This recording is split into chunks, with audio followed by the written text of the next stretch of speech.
Hello, friends and subscribers. Welcome back to Sussex Fairy Tales.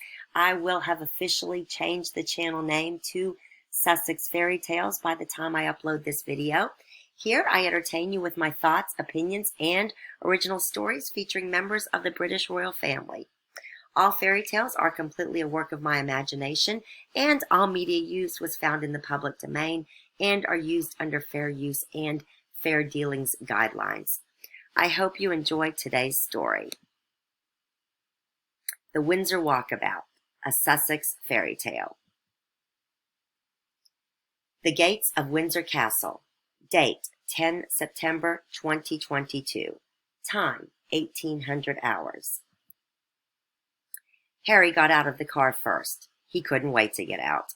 He felt like he needed some air after the dressing down he and Meghan had just received from Prince William. William immediately joined him, and together they greeted the Master of the Flowers, who was in charge of keeping things orderly at the castle gate. Catherine strode confidently to join her husband and the other gentlemen. Meghan hung back meekly. She needed a moment to regroup. William finally gestured to hurry up, and she rushed to greet the Master of the Flowers. Meghan was lost in her own thoughts as William and Catherine chatted with the Master of the Flowers, and Harry fidgeted over to her. He put his arm around her and stroked her back with his thumb. He knew she was upset. Meghan's thoughts raced. How could William talk to me like that?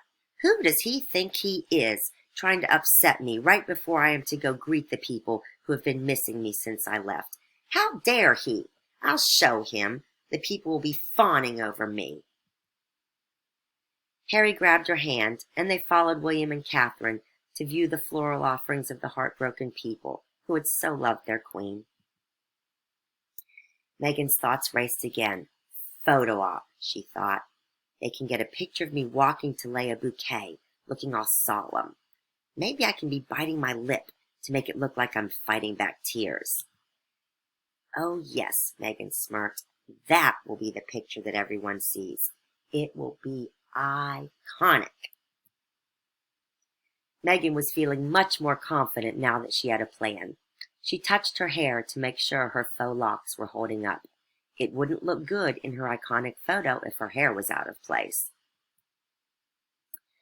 The two senior royals and the two insignificant royals spent several awkward minutes together inspecting the tributes from the public. Meghan was acutely aware that Catherine never even glanced her way. The gathered crowd was aware of the tension between the couples. Most of the people in the crowd were not fans of the Sussexes, and they noted with satisfaction how their Princess of Wales looked so regal and confident, while the Duchess of Sussex appeared lost and needy as she clutched Harry's hand and constantly readjusted her hair. Finally, it was time to go greet the public. The Wales and Sussexes took opposite sides of the roped-off area. There was obvious disappointment on the faces of the side the Sussexes took. However, it is the British public who are unfailingly polite, so most accepted Meghan's outstretched hand with a polite smile. Meghan was beaming inside, thinking about all the photos being taken and wondering which ones would find their way into the press.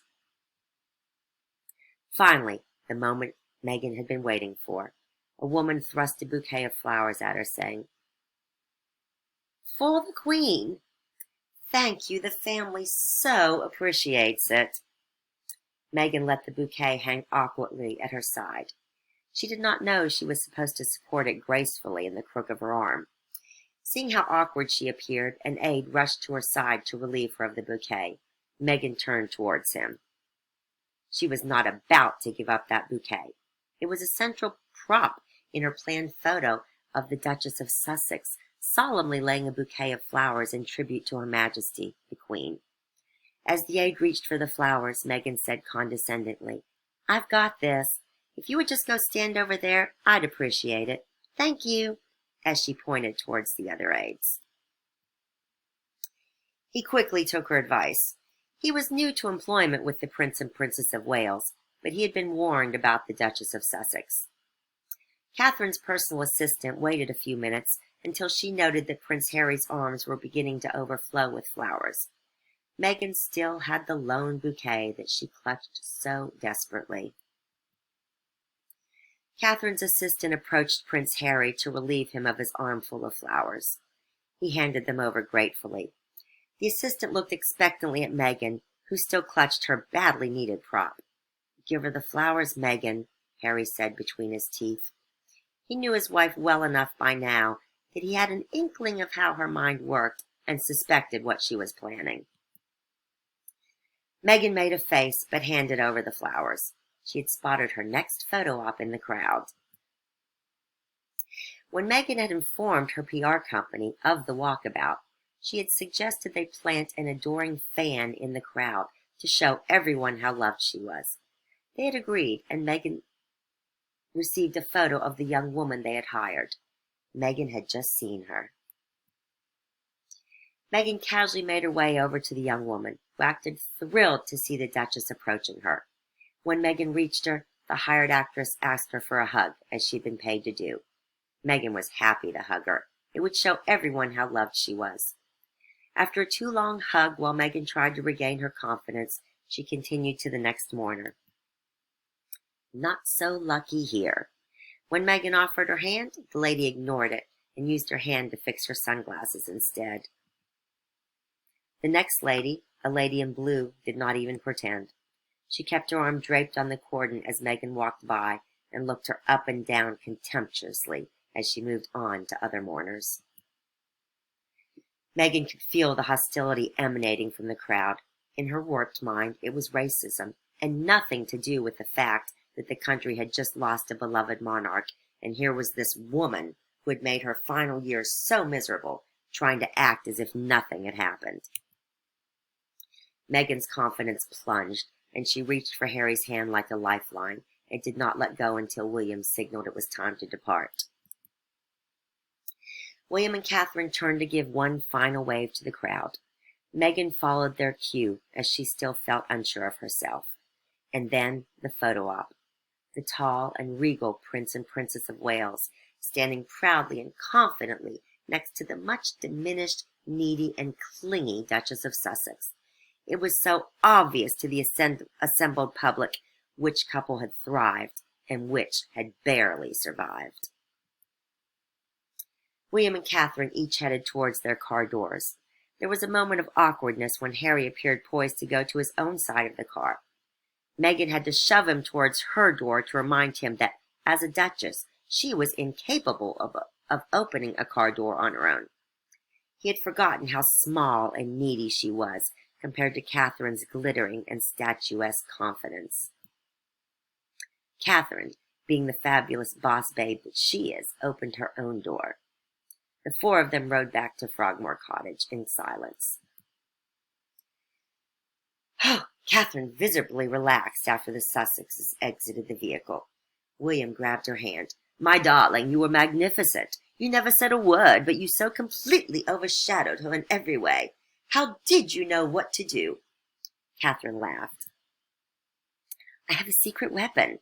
I've been watching a YouTube channel owned by a certain H.G. Tudor. He could be a distant relative of yours," Catherine joked. "I highly doubt it. You know the Tudor line died out with Elizabeth I and was replaced by the Stuarts." Catherine laughed. William loved to share a bit of the history of the monarchy every chance he could.